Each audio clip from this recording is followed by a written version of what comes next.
ఓం మహాగణాధిపతయే నమః. ఓం గురుభ్యో నమః. ఓం శ్రీమాత్రే నమః. పరమేశ్వర స్వరూపమైనటువంటి జ్యోతిష, వాస్తు మరియు ఇతర అనేకమైనటువంటి శాస్త్రములను మనకు అందించినటువంటి మహర్షులకి నమస్కారం. హయగ్రీవ హయగ్రీవ హయగ్రీవేతి యో వదేత్తస్య నిస్సరతే వాణి జనుకన్యా ప్రవాహవత్. అరుణాం కరుణాతరంగితాక్షీం ధృతపాశాంకుశపుష్పబాణచాపాం అనిమాదిభిరావృతాం మయూకైః అహమిత్యేవ విభావయే భవానీం. శ్రీమాత్రే నమః.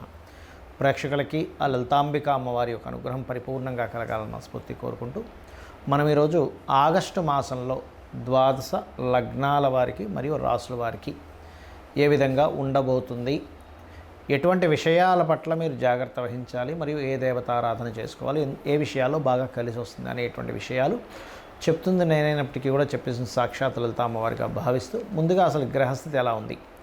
మనకి శని బుధుడు ఇద్దరు వక్రించి ఉన్నారు. ఈ యొక్క బుధుడు ఆగస్టు 11కి వక్రత్యాగం అయిపోతుంది, కానీ శని మాత్రం ఇంకో 4.5 నెలలు వక్రగతిలోనే ఉంటారు, 4 నెలల పాటు. అలాగే రాహు కుంభంలోని, వక్రించిన శని మీనంలోని, అదేవిధంగా గురువు శుక్రుడు మిథున రాశుల్లో, రవి దాదాపుగా ఈ కర్కాటకంలో 17వ తేదీ వరకు ఉండి 17వ తేదీ నుంచి కర్కాటక నుంచి సింహంలోకి మారుతాడు. బుధుడు కర్కాటకంలో ఉండి ఇందాక నేను చెప్పినట్టుగా వక్రించి ఉన్నాడు. బుధుడు 11వ తేదీ వరకు వక్రించి ఉండి 11 తర్వాత స్ట్రైట్ అవుతాడు. అంటే వక్రించి ఉన్నప్పుడు తన ఓన్ హౌస్ మీద తన యొక్క ఎఫెక్ట్ పడుతుంది. కన్యా మనకి సింహంలో కేతు ఉన్నాడు. ఇక ఈ చంద్రుడు కనుక చూసుకుంటే 1వ తేదీ నుంచి కనుక చూసుకుంటే తులారాశి నుంచి మరలా ఒక 12 రాశులు తిరుగుతాడు ఈ నెల, తులారాశి నుంచి మొదలుపెట్టి. సో ఈ యొక్క గ్రహస్థితిని అనుసరించి ఎవరెవరికి ఎలా ఉంటుంది అనేటువంటి విషయాలు మనం ఇప్పుడు తెలుసుకుందాం. తులాలగ్నము, తులారాశి, రాస్యాధిపతి లగ్నాధిపతి అయినటువంటి శుక్రుడు భాగ్యస్థానంలో ఉన్నాడు శుభగ్రహంతో కలిసి. భాగ్యంలో శుభగ్రహంతో కలిసి ఉండడం ఒక రకంగా మీకు భాగ్య యోగాన్ని పట్టిస్తుంది.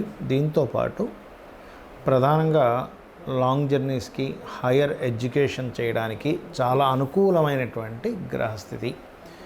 అయితే ఇక్కడ విదేశాలకు వెళ్ళి లేదా అక్కడ ఏదైనా ధన సంబంధించిన విషయంలో అనుకూలంగా ఉంది. కాకపోతే మీకు 3, 4 తేదీలు ధనం విషయంలోని, కుటుంబ సభ్యులతో ఏదైనా చిన్న మనస్పర్ధలు అయ్యేటువంటి విషయాల్లో ప్రతికూల ఫలితాలు ఉన్నాయి. దాంతోపాటు మీరు ఎక్కడైతే ఉద్యోగం చేస్తారో ఉద్యోగంలో కూడా కొంత జాగ్రత్తగా ఉండాలి 3, 4 తేదీలు. మరియు 10, 11 తేదీలు కొంతమంది ఐయుఐలు, ఐవీఎఫ్లు చేయించుకుంటూ ఉంటారు, లేదా రాజకీయ పరంగా కొన్ని నిర్ణయాలు తీసుకుంటూ ఉంటారు. ఇటువంటి విషయాల పట్ల కూడా కాస్త జాగ్రత్త వహించండి ముఖ్యంగా. అలాగే మరొక విషయం ఏంటంటే, ఇక్కడ ఈ 3వ స్థానాధిపతి ఎప్పుడైతే భాగ్యస్థానంలో ఉన్నాడో, 12వ స్థానంలో కుజుడు ఉన్నాడో, కాస్త ఇన్వెస్ట్మెంట్స్ చేసేటప్పుడు 12లో కుజుడు ఉన్నందుకు, అందులో ముఖ్యంగా తండ్రి గారి భూమికి సంబంధించిన విషయంలో కొంత ఘర్షణ యోగాన్ని చూపిస్తుంది. ఇక ఈ 4వ అధిపతి 6వ స్థానంలో వక్రించి 5వ స్థానం వైపు వస్తున్నందుకు ముఖ్యంగా నిర్ణయాలు ఒక్కొక్కసారి తీసుకునే విషయంలో ప్రొలాంగ్ చేస్తూ ఉంటారు. కొత్త పరిచయాలు, కొత్త ఫ్రెండ్షిప్స్ అని, ప్రేమ వ్యవహారాలు. ఇది 5వ స్థానంలో రాహు ఉంటూ శనొచ్చి కలుస్తున్నందుకు ఈ యొక్క విషయంలో చాలా చాలా చాలా జాగ్రత్త వహించాలి. ఇక ఈ ఎవరినైనా ఇష్టపడి వివాహం చేసుకోవాలనేటువంటి విషయంలో కొంత ఘర్షణలు, ఇతర అంటే సేమ్ దీనిలో కాకుండా కొంచెం వేరే క్యాస్ట్లో చేసుకుంటున్నారు, అటువంటివి కొంతవరకు మీకు సహజంగా వివాహ ప్రయత్నం చేసేటువంటి వారికి కూడా అటువంటివి కొంచెం అయ్యేటువంటి యోగం ఎక్కువగా కనిపిస్తుంది. మరియు మరొక విషయం ఏంటంటే, ఈ లాభస్థానంలో రవి కేతువులు ఉన్నందుకు వ్యాపారాల్లో ముఖ్యంగా ఆరోగ్య సంబంధించిన మెడికల్ రిలేటెడ్ హాస్పిటల్స్, ఇటువంటి వ్యాపారం చేసేటువంటి వారికి అనుకూలంగా ఉంది చెప్పాలంటే. మరియు ఇక్కడ పెద్ద మొత్తంలో ఎక్కడి నుంచైనా మీకు ధనం రావాల్సినటువంటిది రావడము. అదేవిధంగా మీరు ఎక్కువగా దీపారాధన, రాహువు శని గ్రహాల దగ్గర దీపారాధన చేయండి. చండీ పారాయణం చేస్తూ ఉండండి, చండీ వింటూ ఉండండి. మరియు ఓం దుమ్ దుర్గాయ నమః అనే నామస్మరణ చేయండి. గోవులకి కాస్త బెల్లము 4 ఉండలుగా చేసి శనివారాలు తినిపిస్తూ ఉండండి. దీంతోపాటు శని, రాహు, కుజ, కేతు గ్రహాల దగ్గర దీపారాధన చేయండి. అన్ని విధాలా మీకు బాగుంటుంది. జాతక చక్రాన్ని చాలామంది కేవలం గోచార ఫలితాలు మాత్రమే రూల్ చేస్తాయి అనుకుంటారు. గోచార ఫలితాలు కొంతవరకు రూల్ చేస్తాయి. మిగతా నవగ్రహాలు ఇక్కడ చాలామందికి ఏంటంటే అపోహ, ఏమంటే శనే బాధని ఇస్తాడు అనుకుంటారు. కాదండి, ప్రతి గ్రహము కూడా మనకి చక్కగా మంచి పని చేసి పెడుతుంది, ఇబ్బంది ఇస్తుంది. అంటే ఎలాగా ఇబ్బంది అంటే తన స్వయంగా తన ఇష్టం వచ్చినట్టుగా ఇవ్వడం కాదు, మన కర్మ పూర్వజన్మలో చేసుకున్నటువంటి కర్మ ఆధారంగా ఆ యొక్క ఫలితాలు జరుగుతూ ఉంటాయి, గుర్తుపెట్టుకోండి. అయితే ఇక్కడ మీరు గమనించినట్లయితే చూసుకోండి, మనకి నవగ్రహాలు రవి నుంచి కేతువు వరకు ఆ ఉన్న కండిషన్ బట్టి, అంటే ఉదాహరణకి మీరు లైఫ్లో ఎప్పుడు బాగా డిప్రెస్గా ఉంటున్నారు, ఎదగలేకపోతున్నారు అంటే మొట్టమొదటిగా మీ లగ్నాధిపతి ఎవరో గుర్తించండి. లగ్నాధిపతి ఎవరో ఆ యొక్క అధిష్టాన దేవతకి దీపారాధన చేసుకోవడము, లేకపోతే 12 లగ్నాల్లో ఏ లగ్నం అయిందో ఆ గ్రహానికి దీపారాధన చేస్తే ఖచ్చితంగా మీరు పేరు ప్రఖ్యాతులు సంపాదిస్తారు. దాంతోపాటు రవిగ్రహం ఎలా ఉందో చెక్ చేసుకోవాలి. మీకు మీరుగానే చూసేసుకోవచ్చు. ఇది మనమేమి దాని గురించి పెద్ద లక్షలు వేలు ఖర్చు పెట్టాల్సిన అవసరం లేదు. మీకు మీరుగానే నెట్లో కొడితే మీ లగ్నం ఏంటంటే డేట్ ఆఫ్ బర్త్ టైం కొడితే మీ లగ్నం వచ్చేస్తుంది. మీది పలానా లగ్నము, మీ లగ్నానికి అధిపతి దాని వస్తుంది.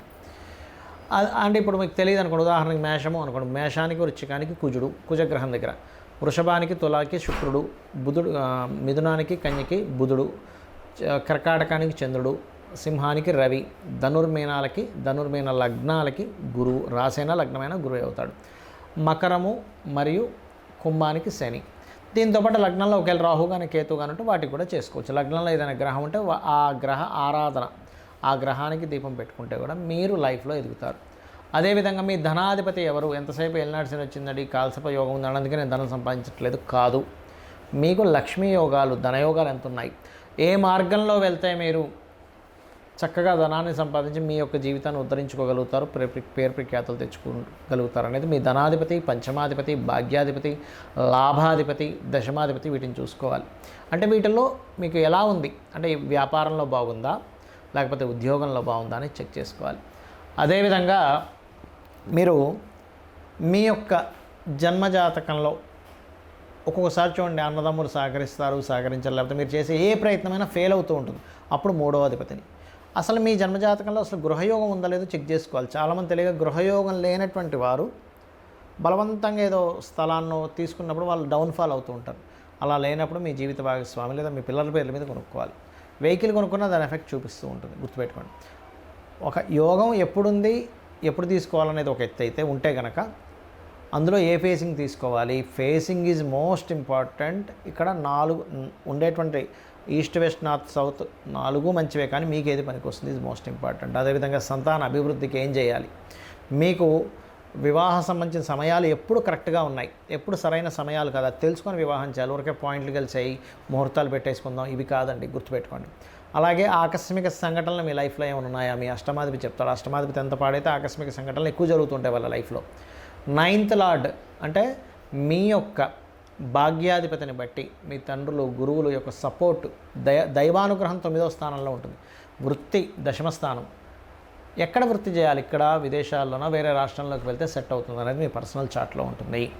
అలాగే వ్యాపారం చేయాలా వద్దా, వ్యాపారాల్లో లాభాలు వస్తాయా లేవా, అసలు వ్యాపార యోగం ఉందా లేదా, మీ బుధుడు మీ లాభాధిపతి బట్టి. మీ ఇన్వెస్ట్మెంట్స్ ఏమిటి, మీరు విదేశాలకు వెళ్తారా వెళ్ళరా, తండ్రి యొక్క ఆస్తికి సంబంధించిన విషయాలన్నీ 12వ స్థానంలో ఉంటాయి. అయితే ఇక్కడ మీరు ఒకటే గుర్తుపెట్టుకోండి, మీ జన్మజాతకంలో ఏ మహాదశ ఏ అంతర్దశలు నడుస్తున్నాయి, తద్వారా మీకు ఏ ఫలితం వస్తుందో చూసుకొని, ఒకవేళ మంచి ఫలితం అయితే హ్యాపీగా ఉంటూ, ఒకవేళ ఏదైనా ఇబ్బందికరమైన ఫలితం వస్తున్నప్పుడు ఆ గ్రహానికి సంబంధించిన దానము, ఆ గ్రహానికి సంబంధించిన స్తోత్రము, ఆ గ్రహ అధిష్టాన దేవతకి చక్కగా ఇంట్లో నమస్కారం చేసుకోవడం, దీపం పెట్టుకోవడం చేసుకుంటే సరిపోతుంది. అంతకుమించి మీరేమీ కంగారు పడాల్సిన అవసరం లేదు, భయపడిపోవాల్సిన అవసరం లేదు. కాకపోతే మరీ తీవ్రంగా ఉంటాయి కొంతమందికి, వారి దగ్గర ధనం ఉంటుంది. అలాంటి వారు ఏ హోమమో ఇంట్లో చక్కగా సత్యనారాయణ వ్రతమో, చండీ హోమమో, లేకపోతే గణపతి తర్పణమో, మీకు సుదర్శన హోమం, మీ ఇష్టదేవత 4 డబ్బులు ఉన్నాయని నేను చేయించుకోగలను. కానీ ధనం లేకుండా ఏదో అమ్మో డబ్బులు పెడితేనే కానీ భగవంతుడు కనికరించడు, గ్రహం కనికరించదు అనుకోని మాత్రం ఎప్పుడూ అనుకోకండి దయచేసి.